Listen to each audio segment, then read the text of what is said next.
Pesto? Yan kasi ang karaniwang sasakyan ng mga tao dito. Nagsisimula pa lang kasing umasenso ang bayan nila. Medyo grabe din pala ang traffic dito, no, kuya? Puro motor. Oo, kaya yung iba nga ay sa bangketa na dumadaan. May isa kang sikat na sasakyan dito, Pati. Ang Psycho. Ito ang pedicab version ng mga Vietnamese. Oh, ang galing. Ang klase? Oh, yan, ganyan yun. Pa yung pasero. At may plate number pa, ah. Saka nakita mo naman yung suot ng driver. Formal attire. Ganyan lahat ng driver dito. Tignan mo, kumakaway pa yung iba para mga artista. Itong si Tata, oh, hindi makangiti. Mukhang mabilib kasi yung pasero niya.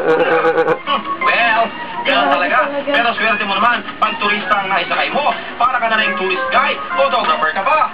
Bakit hindi na sila pumapasada, Kuya Pesto? Nagpapahinga lang sila, buddy. Wala din naman kasing masyadong pasero ngayon. Yung iba naman, naglilibang na lang. Kuya, ito si Mano, sipag. Kahit walang pasero, bumabiyahe.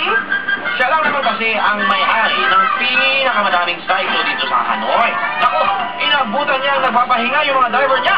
Hoy, anong ginagawa niyo? Pagtrabaho kayo. Oy, may katarayan itong si Tata.